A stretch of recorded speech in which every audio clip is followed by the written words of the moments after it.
otro trabajo es en la Sala Nacional de Exposiciones, también allá por el año 2008, Jorge, y es la curaduría y museografía de la escultora y pintora Titi Escalante, su retrospectiva. Coméntame esta experiencia.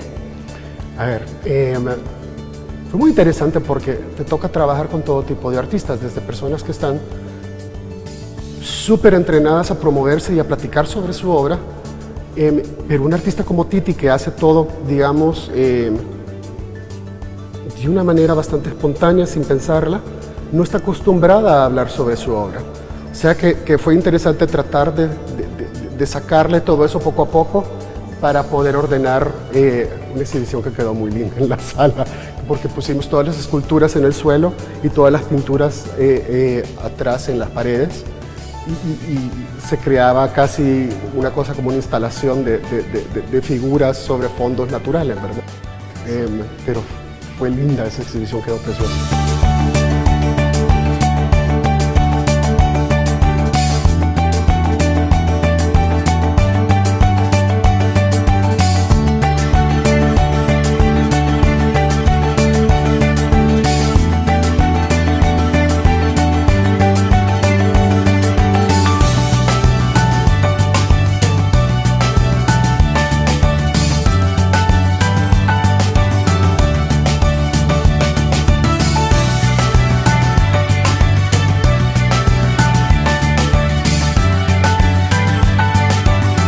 Jorge, además, ¿qué ha significado para ti ser parte o haber realizado la museografía prácticamente de todos estos proyectos de la subasta Sumarte de este museo? Mira, desde que abrí este museo, a mí me pareció apostarle al trabajo que estaban haciendo. Estaban profesionalizando todo el trabajo de apoyo para llevar a cabo los proyectos. Entonces yo todos los años les ayudo haciendo la museografía. Es algo que hago ad honorem y es algo que hago bien rápido. Okay. Entonces es cosa de 2 días para mí, no es... Coméntanos brevemente qué significa esto de Sumarte, para que los amigos no lo entiendan. Sumarte es la subasta que hace el museo para recaudar fondos todos los años, y es una convocatoria, por un lado, abierta para artistas contemporáneos que luego son seleccionados por un jurado, y por el otro lado hay artistas invitados que son como los consagrados, digamos.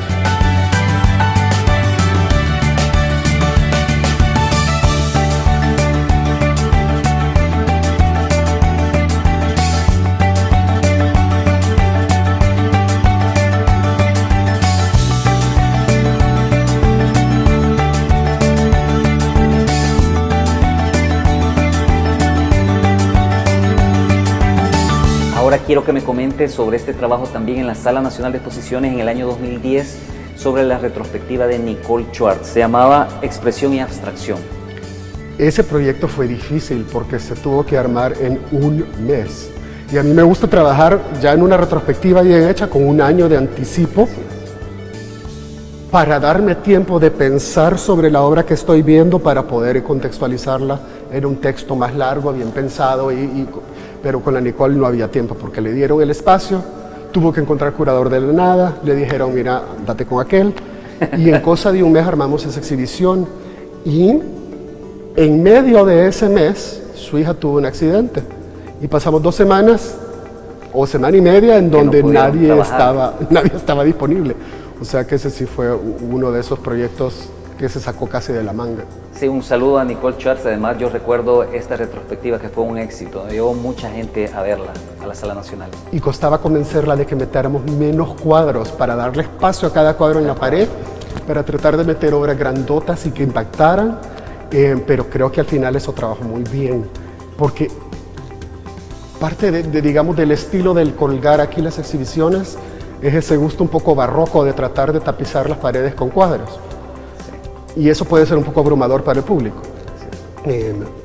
Mientras que tanto el museo ha cambiado el gusto de cómo se exhiben las cosas, porque el estilo de colgar tiende a darle suficiente espacio de pared a las obras para que respiren un poco, para no abrumar al público, y llevar ese tipo de diseño de exhibición a la Sala Nacional en un espacio un poco complicado, porque no estamos en un cubo blanco, sino que hay curvas en todos lados. Hay veces los colores tampoco son blancos, o sea que sí, hay que saber ocupar ese espacio, porque ciertas ciertos espacios trabajan muy bien y otros espacios quedan como desapercibidos por el público.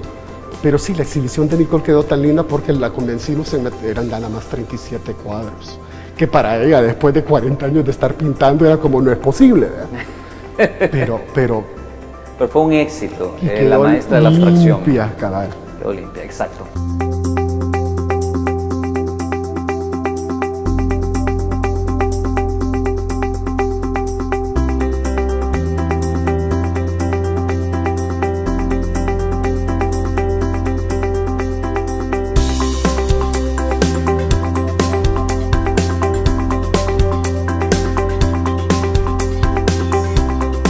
¿Cómo recuerdas tu participación con este Hijo de la Luz, esta curaduría de Noé Canjura? Esa quizás fue la primera exhibición a donde a mí me tocó hacer una investigación súper rigurosa. Para alguien como Valero Lecha ya estaba el estudio hecho y publicado, entonces en base al texto ya escrito se reescribió en otro tipo de estilo de texto, ¿verdad? Pero para Noé Canjura ya el museo desde que abrió había hecho la exhibición de Julia Díaz. En el 2007 había hecho lo de Raúl de las Reyes y tenían pendiente la exhibición de Noé Canjura. El problema teníamos que uno de los coleccionistas que tenía mucho de la obra no quería prestar los cuadros. Sí. El coleccionista se comunicó con el museo que estaba dispuesto al fin a prestar sus obras. Entonces ya con eso dijeron, démosle. Lo interesante fue que fui a visitar a su primera esposa que todavía vive en Apopa y me sacó un cesto, un canasto, con todos los papeles que había encontrado en su estudio. Qué bien. Imagínate. Qué bien, o sea, qué interesante. Se escaneó todo, se leyó todo, o sea, hice una cronología súper detallada de él. Estaba viendo como el entorno sociopolítico cultural de todos los países a donde él había estado durante esas épocas, como para ir poniéndolo a él en contexto. Y lo que era necesario tratar de revalorizarlo. Porque la visión de Canjura cuando murió en el 70, entrando al conflicto armado, con los pocos libros que se tienen del arte, estaban sumamente ideologizados y politizados. Entonces, si el escritor era de izquierda y tenías a un artista que había sido sumamente comercial y ese era su éxito porque ya era un artista exhibiendo mundialmente, pues eso trataban en el texto de ver cómo le echaban culpa de que porque había triunfado comercialmente, entonces no era concurrente con la tragedia del conflicto del momento. Entonces, esas cosas se trataron de poner en bajo otro punto de vista, que era, bueno, ¿cuál es el sueño americano? Todo el mundo trata de... ¿Y qué pasa con la diáspora? Que teníamos un artista que terminó viviendo afuera por tanto tiempo, ¿verdad? Y también fue el primero en donde hicimos 2 exhibiciones simultáneas en 2 museos, que fue como parte de mientras más complicada la exhibición, más me gusta tratar de hacerla. Okay, porque involucremos los 2 museos, pasamos la pintura de un museo al otro. Sí, eso fue muy interesante. ¿Cuál fue el otro museo? El Museo Forma. Entonces en el Marte exhibimos su pintura y en el Forma exhibimos todo lo que era obra sobre papel.